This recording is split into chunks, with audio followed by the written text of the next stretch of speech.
त्याच्यामध्ये त्याने 7 प्रश्न विचारले देवाला की अर्जुनाने त्या अध्यायाचं नाव आहे अध्याय 8वा ब्रह्माक्षर निर्देश योग. ब्रह्माचा त्या परमात्म्याचा ज्याने निर्देश होईल अशा पद्धतीचा योग म्हणजे जोडण्याचे विषय इथे आहे. त्या अर्जुनाने विचारले पुरुषोत्तमाती ब्रह्म म्हणजे काय, अध्यात्म म्हणजे काय, कर्म म्हणजे काय, आदिभूत कशाला म्हणतात, आदिदैव कशाला म्हणतात, अशा प्रकारचे प्रश्न विचारल्यानंतर देवावर अर्जुनामध्ये सर्वात जास्त प्रसन्न होता, सगळ्यात जास्त. कारण की अर्जुन आहे त्याची प्रतिकृतीच होती. सख्यपणे अर्जुन नरनारायण सृष्टी जनार्दन एक होतो. अर्जुनावर एक निस्सीम प्रेम होतं, त्याच्या आईवडिलांवर नाही, पत्नीवर नाही, अशा प्रकारचं देवाचं त्याच्यावर प्रेम होतं. आणि अर्जुनाने प्रश्न विचारल्याबरोबर देवाला इतका उत्साह वाटला, लगेच सांगायला सुरुवात केली. त्यांनी उदाहरण दिलेलं ते म्हणतात, पहा देखा धवळाकारी चिंतामणीचा, जरी पोहडला होय दैवाचा, तरी ओसणताही बोलतायाचा, तरी सुखू न बचे. चिंतामणीच्या घरामध्ये झोपलेला आहे तो, चिंतामणीच्या मंदिरात झोपलेला आहे.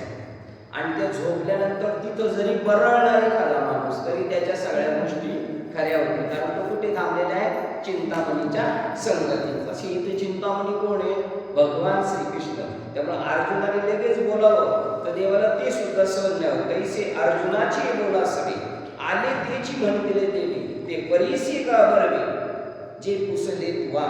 देव म्हणते लगेच तू विचारलं ना मी तुला लगेच सांगतो. कारण का किरीटी कामधेनूचा पाडा, बरी किरीटी म्हणजे अर्जुन कामधेनूचा बछडा आहे, मोर आहे हो. आणि वरी कल्पतरूचा मांडोळा, त्याच्यावरती मांडव कशाचा आहे, कल्पतरूचा. आणि पोरगा कोणाचा आहे, कामधेनूचा मुलगा. त्यामुळे मनोनी मनोरथ सिद्धीची आचारा, तो नवल नव्हे, त्याला नुसतं मनात आलं एका जनार्दनी संत पूर्ण करती मनोरथ. त्यांना सांगावं सुद्धा लागत नाही. आपल्या अंतःकरणात भाव जर प्रगट झाला तर लगेच तो भाव आपला तिथे प्रगट होऊन जातो. तिकडून जे पाहिजे ते आपल्याला मिळालं जातं. आपल्याला मागायची सुद्धा गरज पडत नाही. तो नवल रूपेचा नव्हे. ते म्हणतात कृष्ण कोपोनी जयासी मारे, कृष्णाने राग येऊन जरी कोणाला मारलं तरी त्याला मोक्ष आहे. आणि जर तो कृष्ण कोपोनी जयासी मारे, तो पावे परब्रह्म साक्षात्कार. ज्याने कृष्णाने त्याला एखाद्याला रागावून जरी मारलं तरी त्याला परब्रह्माचा साक्षात्कार होतो. मा कृपेने उपदेश करेल, तो कैशापरी न पवेल. त्या अर्जुनाला जर कृपा केलेली आहे देवाने तर त्याचं एवढं मोठं सोनं होणार आहे, तो कसा बाजूला जाईल. रागाने भगवान कृष्ण ज्याला मारतात त्याला सुद्धा परब्रह्माचा साक्षात्कार होतो हो. म्हणून रावणाने भगवान रामाच्या वेळेला त्यांनी मारलं तर रामावरती कोपले नाही, उलट रामाला म्हणले मांडी द्या मला तुम्ही हो. कारण तुम्ही मला मारलं ना आता माझा मोक्ष, कारण मृत्यूच्या वेळेला माझ्या डोळ्यापुढे कोण आहे, तुम्ही. आणि जे ज्या वेळेला मरणाच्या वेळेला आठवतं त्याच त्या गतीला तो जात असतो. त्यामुळे त्याला राग नाही आला, त्यांना मोक्ष मिळाला. मग तू ज्याला रागावून मारतो त्याला मोक्ष आहे. आणि मला तर उपदेश दिलेला आहे देवाने, जर अर्जुनाला उपदेश दिला तर त्याचं सोनच होणार.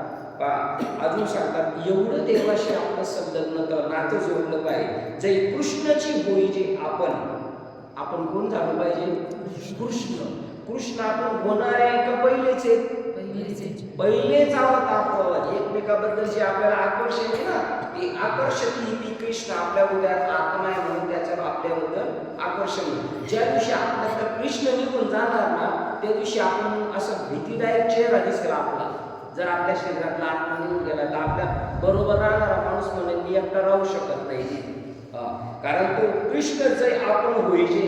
कृष्ण आपण कधी होतो, जेव्हा सद्गुरू आपला अंगीकार करतात, ते ज्याला आपल्याला मार्गदर्शन करतात आणि सद्गुरू डायरेक्ट त्याला बोध करतात तू कृष्ण आहेस, तू माणूस नाहीच. आणि जर आपण त्यांच्यावर तो विश्वास ठेवला, संतांचे पायी हा माझा विश्वास, ते म्हणतात ना मी कृष्ण आहे, मग 100% कृष्ण आहे. तर कृष्ण होय आपले अंतःकरण, आपले अंतःकरण मन बुद्धी चित्त आणि अहंकार सगळा काय होऊन जाणार, कृष्णमय होऊन जाणार.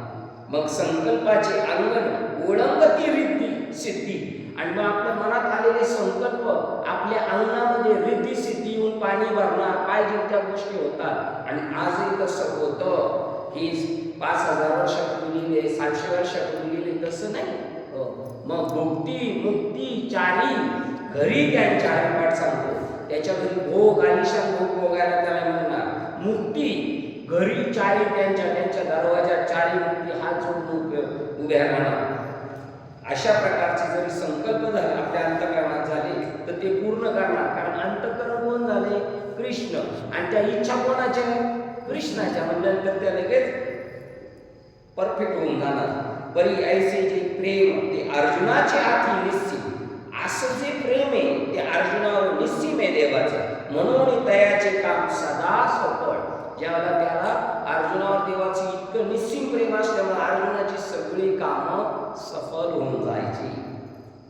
या कारणे श्री अनंते ते मनोगत तयाचे पुसते, होईल जाणून ऐकते ओंगरून ठेवले.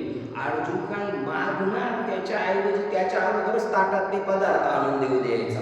मागायची सुद्धा गरज पडत नाही. असं कसं, त्याच्यासाठी ते उदाहरण देतात बघा.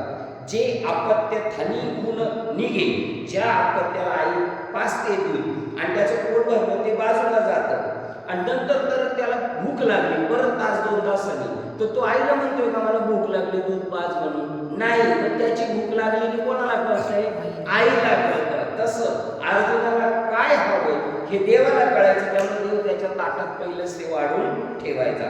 जे अपत्य ठाणी होऊन निघे, तयाची भूक ते मायेशीच लागे.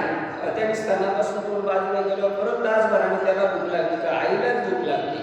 एरवी ते शब्द काय सांगे, ते पोरं आईला म्हणणार आहे का मला भूक लागली म्हणून पाज म्हणून, नाही. मग स्तन ते एरवी ती आई त्याच्या मुखात स्तन देते. त्याप्रमाणे असा श्रीकृष्ण हा अर्जुनाचा सद्गुरू आहे. आणि असे सद्गुरू जर आपल्याला भेटले तर आपलं जीवन सफल होणार. आपण न मागता ते आपल्याला ते देणार. म्हणून कृपाळू गुरुच्या ठाई, असा कृपाळूपणा गुरुच्या ठाई असतो. आईच्या ठिकाणी जसा असतो तसा. म्हणून तुकाराम महाराज उदाहरण देतात, लेकुराचे हित वाहे माऊलीचे चित्त, ऐशी कळवळ्याची जाती बरी लाभावी. अशी संत आहेत का आईला जसं आपल्याविषयी कळवळा आहे तसं संतांना आपल्याविषयी कळवळा. ज्ञानेश्वर महाराजांना माहिती घेऊल्यामध्ये 550 लोक ज्ञानेश्वरी वाचणारे 7.5 वर्ष पूर्वी त्यांना वाटलं, आणि त्याच्यासाठी त्यांनी लिहून ठेवलेले. आपण हे जे 550 लोक वाचतोय ना त्यांच्यासाठी हे लिहून ठेवलेले. म्हणून कृपाळू असे गुरुच्या ठाई, अशी कृपा श्री गुरूंच्या ठिकाणी असते. हे नवलनो हे काय, हे आश्चर्य नाही. तो ऋणानुबंध, ते रिलेशन, ते नातच तसं आहे. तरी ते असं ऐक काय जे देव बोलिले बोलते झाले. त्यामुळे ते नवल नाही. अर्जुनाचे श्रीकृष्ण कोण आहे, सद्गुरू आहे. आणि असे सद्गुरू असतात का त्यांचाही स्वभाव त्यांनी तिथे सांगून टाकला. आणि आता त्याच्यामध्ये त्यांनी सांगितलं होतं मागच्या याच्यामध्ये की मग म्हणितले सर्वेश्वरी. काय म्हटले कृष्ण बघा, मग म्हणितले सर्वेश्वरीचे आकारिये खोकरे कोंदले असे तनगिरे गवणे काळी. बघा, मग म्हणतले सर्वेश्वरी भगवान श्रीकृष्ण म्हणतात जे आकारिये खोकरे. खोकरे म्हणजे काय, आपलं हे शरीर आहे, हे 9 दरवाजे त्याने उघडे, तरी पण त्याच्यात परब्रह्म गळत नाही. 2 डोळे 2 कानाचे होल 6, त्याच्यानंतर 2 डोळे 2 कानाचे होल, तोंड 6 5 2 डोळे 2 नाकाच्या नाकपुड्या आणि कानाचे 2 होल आणि डोळे 6 शिश्न आणि गुद अशी 9 दारं आपली उघडी आहेत. आणि हे 10वं द्वार बंद आहे. पण तरी सुद्धा त्याच्यात ते परब्रह्म ठेवलेले, तरी ते गळून जात नाही, सांडवण होत नाही. काल जसं सांगितलं, बाटली फुल भरली पाण्याने आणि उलटी केली तर ती सांडून जाईल, पण ते परब्रह्म तसं कोंदले. बरं, ते दाबून भरलेले, घट्ट भरलेले, घनदाट भरलेले, कोंदले असत न खिळे न गेले कवने काळी, हे त्याच्यातून गळत नाही. मग ती किती बारीक आहे, एरवी सुपरपण तयाचे पाहावे तरी शून्य. त्याचा सूक्ष्मपणा त्या आत्म्याचा, परमात्म्याचा इतका छोटा भाग आहे, तर असं वाटतं शून्य नाहीच्या बरोबर आहे, एवढं सूक्ष्म आहे ते, नाहीच्या बरोबर आहे. आता ही सूक्ष्म रूपाने इथे परमात्मा आहे, पण आपल्याला नाहीच्या बरोबर आहे. नवे स्वभावे वरी गगनाचे निपालवे, ते शून्यच आहे तरी पण आकाशाची समजा पडदा केला, कपडा केला, त्याच्यातून ते गाळून घ्यायचं म्हणलं तरी ते तसं नाही होत, त्याच्यातूनही ते गळत नाही. जे ऐसेची परिविरुळे, जे ऐसेची परिविरुळे इतकं सूक्ष्म आहे, परी गगनाची निपालवे गाळून घेतले. ऐसेची जे परिविरुळे ते विज्ञानाची निखोळे हलवले न गळे परब्रह्म. बरं, ते इतकं सूक्ष्म आहे का चला आता आकाशातून नाही जमत गाळायला, तर आपण प्रपंच जो एवढा मोठा आहे त्या प्रपंचाचा जरा समुद्री चादर केली आणि त्याच्यातून जरी गाळून घ्यायचं म्हटलं तरी ते गाळलं जात नाही, ते इतकं सूक्ष्म आहे. मग पहा, हलवले न गळे ते परब्रह्म. परब्रह्म काय? त्याने काय प्रश्न विचारला होता, देवा ब्रह्म म्हणजे काय? तर पहिल्या प्रश्नाचं उत्तर काय दिलं, ते पाहायला गेलं ते इतकं सूक्ष्म आहे, इतकं सूक्ष्म आहे, तर शून्याच्या बरोबर आहे. पण याचा अर्थ ते शून्याच्या बरोबर नाही. वरी पालवली गाळून घेतले, गगनाच्या याच्यातून गाळून घेतल्यासारखं ते आहे. ऐसे जे परिविरुळे ते इतकं सूक्ष्म आहे, पण ते विज्ञानाच्या निखोळे म्हणजे प्रपंचाच्या झालरीमधून ते गळत नाही. असे जे आहे त्याला परब्रह्म म्हणतात. आणि आकाराचे झाले पण, आता आपण जन्माला आलो, आता परमात्मा जरी आकाराला आलेला दिसला तरी त्याच्यात काही वाढ होत नाही आणि संपला आपला आकार तरी तो मरत नाही, त्याला अध्यात्म म्हणतात. जे आकाराचे झालेपणे जन्मधर्माते नेणे, मी जन्माला आलोय का हे सुद्धा त्याला कळत नाही, असं आहे. कारण जन्माला येतच नाही खरं, पण हे आता आपल्याला पटायचं नाही. आता हे आपण जन्माला आलो आणि आपण मरणार, ह्या सगळ्या गोष्टी इथून तिथून खोट्या आहेत, मिथ्या आहेत, पण आपण त्याला इतकं चिटकलेलं आहे कारण आपला भरोसा एवढा झालाय, दृष्टीने दिसतं तेच सत्य, त्यामुळे आपलं ते लगेच पाठवणार नाही. आणि आकाराचे झालेपणे जे जन्मधर्माते नेणे आणि आकार लोपणी निमणे नाही, काही आकाराला आलं म्हणून ते जन्माला आले असं नाही, आणि आपला आकार संपला म्हणजे तो आत्मा मरतो, परमात्मा मरतो असं नाही. ऐशिया आपल्याची सहज स्थिती, असा सहज आहे. ही पोकळी बघा, हे मंदिर बांधायच्या अगोदर आकाराला नव्हती, ही आतली आयताकृती पोकळी, परंतु ती ज्या आली याच्यामध्ये म्हणून ती याच्याशी संबंध आहे असं तिला काय घेणं देणं नाही या पोकळीला. जरी या भिंती आहेत तरी, बरं या उद्या भिंती मोडल्या तरी तिचं काही नुकसान होत नाही. आणि ह्या भिंती बांधल्या म्हणून हे जन्माला नाही आले, हे जन्माला आलेले समजा 1980 साली हे जन्माला आले असेल, पण मधली पोकळी कधी जन्माला आली? ती अनादी आहे, तिचा अंत पण नाही आणि आदी पण नाही. असं जे आहे त्याला अध्यात्म म्हणतात. ऐशी आपल्या सहस्थिती जया ब्रह्माची नित्यता असते, ही पोकळी नित्य आहे, पण ह्या भिंती मंदिराच्या वरचं छत हे नित्य नाही. तया नाम सुभद्रापती अध्यात्म. अध्यात्म कशाला म्हणतात? याच्यावर कशाचाच परिणाम होत नाही त्या परमात्म्यावर, त्याचं नाव अध्यात्म. मग गगनी जेवी निर्मळ नेनो कैची एक वेळ उठती घनपटळ नानावरणी. आणि मग वेगवेगळ्या प्रकारचे जरी ते निर्माण झाले तरी त्यांच्यामध्ये काहीही भेद होत नाही. अशा प्रकारचं त्यांनी सांगितल्यानंतर त्याच्या पुढे सांगतात ते आता कर्ता कशाला म्हणतात. म्हणून आता पहिलं काय सांगितलं त्यांनी? परब्रह्म सांगितलं. दुसरं काय सांगितलंय? अध्यात्म सांगितलं. आता तिसरं काय सांगतात? त्यांनी प्रश्न विचारले होते. तिसरा प्रश्न विचारलाय कर्म म्हणजे काय. सूक्ष्म रूपाने पाहिलं ते शरीर म्हणजेच आपलं कर्म आहे. जर आपलं कर्म शिल्लक नसतं तर आपण जन्मालाच नसतो आलो. हे सगळं काय आज इथे आपण एवढे जो ज्ञानेश्वरी वाचणारे ना ऐकणारे हे सुद्धा काय आपलं कर्म आहे. ते घेऊन आपण पहिलं चालले पण ते दिसत नाही. म्हणून करता मुद्दल न दिसे आणि शेती कारणही काय नसे. हे जगाचं निर्मितीचं कारण इथं करता कोण आहे? मच्छर तयार झाल्याचा करता कोण आहे? त्याची मुद्दल काय आहे? काहीच न दिसे. माझी कार्याची पैसे वाढू लागली, अचानक काहीतरी वाढलेलं दिसतं आपल्याला.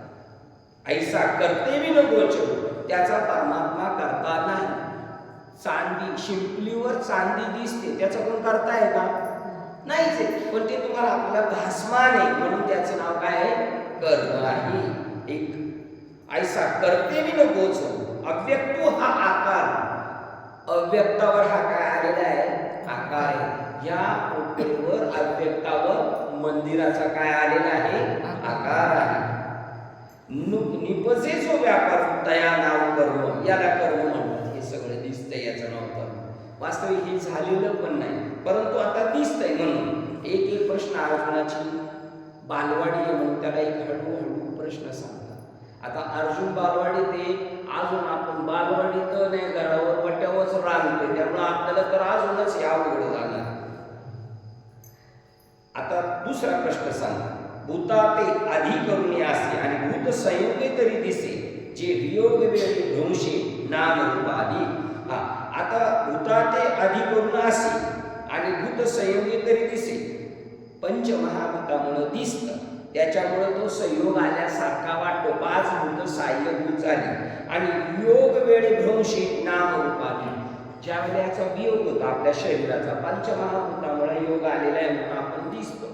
आणि पंचमहाभूत एक एक बाजूला निघून गेले तर आपलं नाम आणि रूप सुद्धा निघून जाणार. अशा प्रकारचं कर्म आहे. तया ते आधिभूत म्हणजे, मग आधिदैव पुरुष झाले. आता सांगतात आधिभूत कशाला म्हणतात? आधिभूत म्हणजे काय ते म्हणतात, हे जे पंचमहाभूत एकत्र येतात आणि जे दिसतं आणि त्याला नाव आणि रूप येतं म्हणून त्याला काय म्हटलेले? आधिभूत. याला आधी, या बॉडीला आधिभूत म्हणतात. पंचमहाभूताचा संयोग झाला आणि मग ते दिसायला लागलं आणि योग ज्या वेळेला होईल, त्याचा वियोग होईल, आपण पंचमहाभूतापासून बाजूला होऊ समजा, तर नाम रूपादी जे शिल्लक राहतं त्याला आधिभूत म्हणतात.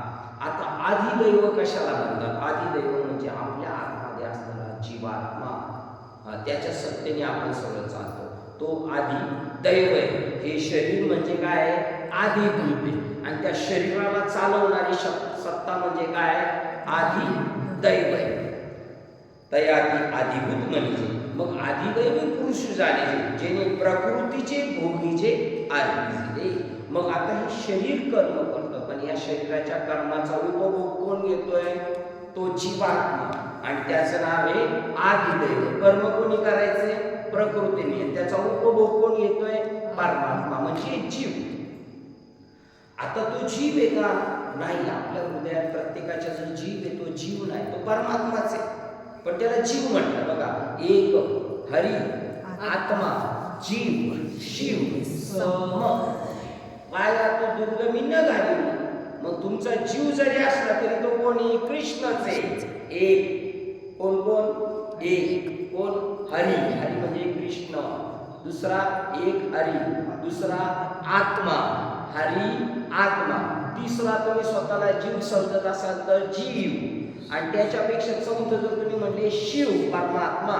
हे सगळे कोण आहेत? एक. कोण कोण आहे? हरी, आत्मा, जीव, शिव. हे सगळे कोण आहेत? एक. आणि शिवाय त्यांची पावर कशी आहे? सम. आणि तू तिथं मन ठेव, तू स्वतःला जीव समजत असला तरी स्वतःला कृष्ण समज. एखादा महाराज आहे मोठा, लय विद्वान आहे, तू शिव समजत असला तरी तू शिव समजू नको, तू परमात्माच आहे.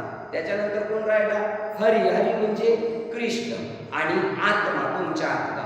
हे सगळे एक असून सम आहे. याच्या पलीकडं वाया तू दुर्गमी न घाली मन. आता हा हरिपाठ चालला तर बरं आहे, पण आपलं कसं आहे, तिकडं सोडून उलट वाया दुर्गमी घाली मन. न घाली मन नाही, घाली मन असं.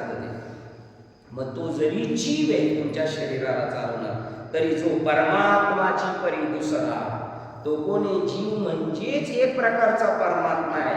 दुसरा जे अहंकार निद्रा निदसुरा म्हणून या स्वप्नीच्या ओरबारा संतोषशिने. बघा, तो परमात्माच आहे, पण त्याने अहंकार घेतला. मी देह आहे, मी शेतकरी आहे, मी हंडे आहे. हा त्याने काय घेतलाय? अहंकार. आणि नीद सुरा तेथे झोपलेला आहे त्या अहंकाराच्या याच्यावर, या शेजेवर मी संपत अंडे, मी महाराज आहे, मी शेतकरी आहे, मी ड्रायव्हर आहे, ह्या ठिकाणी तो परमात्मा येऊन झोपला आणि झोपल्यावर त्याला स्वप्न पडलं मी अंडे, मी उद्याचा माणूस आहे, मी मराठी आहे, असा तो निधन. आणि म्हणून स्वप्नीच्या ओर बारा संतोष शिने. त्यामुळे या स्वप्नात असल्यामुळे मी हंडे आहे, या स्वप्नात असल्यामुळे चांगलं काय झालं तर संतोष, आणि काही बरं नाही झालं तर शिने, संतोष शिने.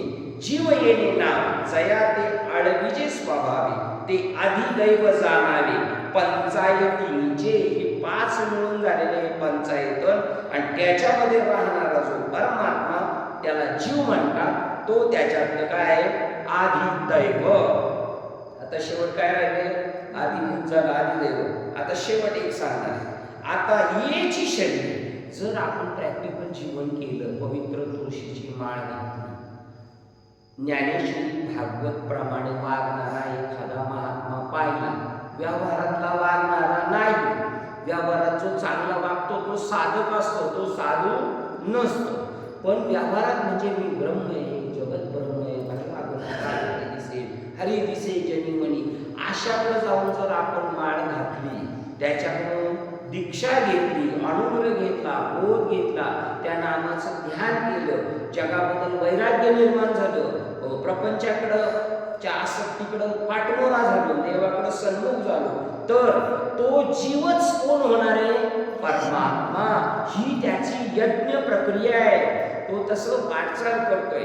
म्हणून आता येची शरीर ग्राह्य, जो शरीर भावाचे उपशमी, तो स्वतःला काय समजत होता पहिला शरीर, आता शरीर भावाला काय गेले उपशमी, म्हणजे शरीर भाव त्याचा गेला. तै शरीर भाव नासती इंद्रिय विषय विसरती, जै सोहम भावे प्रतिती प्रगट होय. सोम म्हणजे काय, ते ब्रह्म, आणि त्याच्या अगोदरची ओळ, जै परब्रह्मे अनुभव होऊन जायचे, तै शरीर भाव नासती.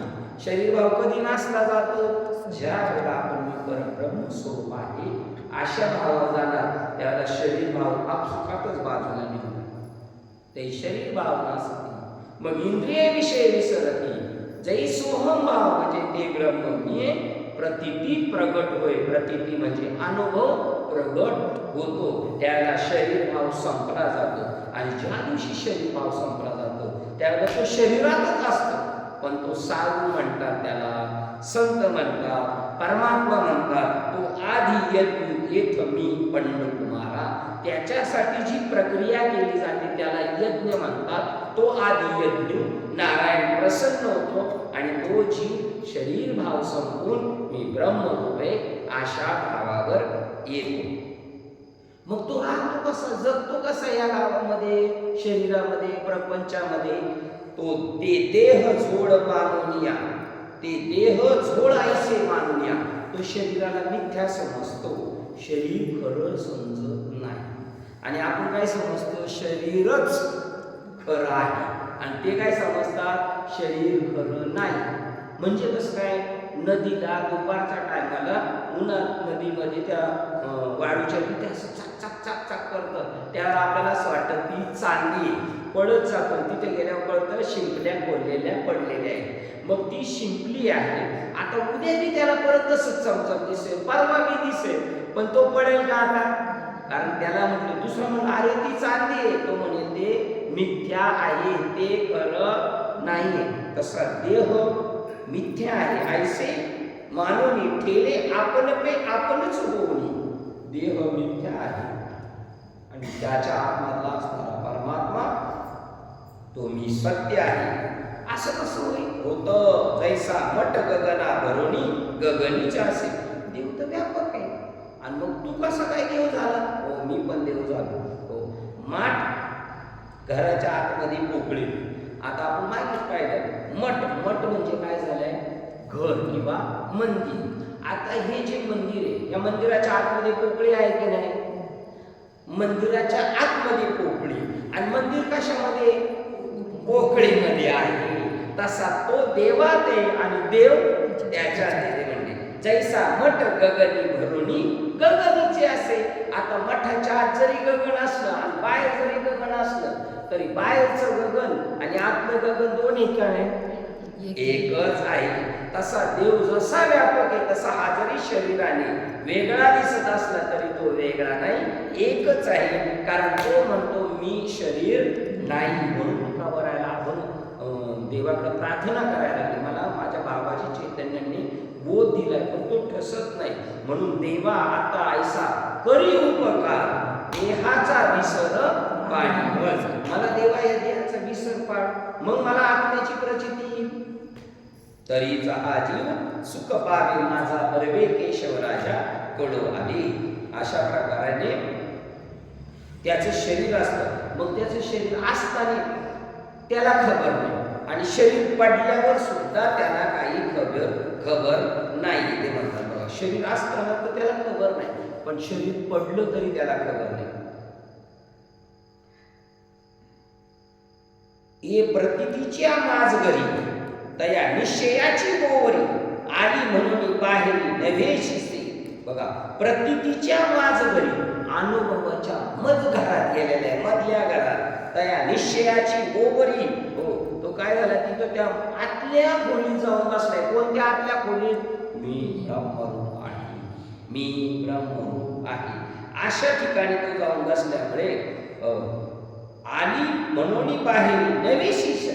आली म्हणून बाहेर नवेसी म्हणजे तो त्याच्यामुळं त्याच्या अंतःकरणाच्या आपल्या आत असतो ना तेच बाहेर उमटत असतो. मी जरी किती म्हटलो आपल्याला दाखवायचं असं पण माझ्या चालण्यावरून बोलण्यावरून ते बाहेर बरोबर प्रगट होणार. त्याप्रमाणे याच्या आतमध्ये काय झालं? मी ब्रह्म आहे, मी ब्रह्म आहे. त्यामुळं तो पुन्हा शरीर भावावर येतच नाही. आली म्हणून बाहेर नवेची से. तो परत शरीर भावावर येतच नाही. काय येत नाही? तर त्याच्या आतमध्ये काय भरलेलं आहे? मी ब्रह्मरूप आहे, मी ब्रह्मरूप आहे. पहिले तर शरीर भाव गेला पण मग परत कधी येत नाही का? कधीच येत नाही.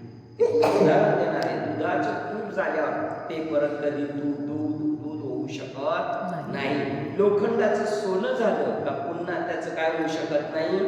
लोखंड होऊ शकत नाही. आपल्या वावरातून ऊस घेऊन गेले, कारखान्यात टाकला आणि तिकडून साखर बाहेर पडली. आता एखादा हुशार म्हणला नाही मी आता हे साखरचं पोतं परत गव्हाणीत टाकील आणि तिकडून ऊस काढी, निघेल का?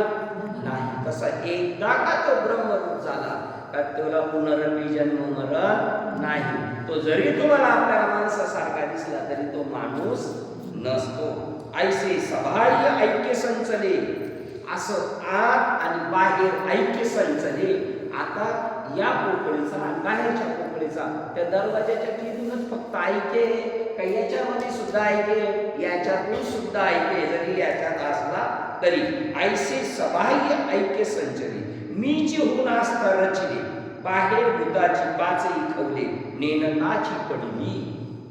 तो माझ्याशी एकरूप झाल्यामुळं त्याच्या शरीराचं त्याला काही जाणीव राहिली नाही. तो शरीरात आहे का नाही त्याचं त्यालाच माहिती. पण तुकाराम महाराजांची गाढवावरून दिंड काढली म्हणजे त्यांची अशी स्थिती झाली. काय स्थिती झाली होती त्यांची? ते स्वतःला शरीर समजत नव्हते. त्यांच्या गळ्यात चपलेचे हार घातले, गाढवावरून दिंड काढली आणि बाजूने सगळे कोण होते? ब्राह्मण. तर त्यांच्या बायकोला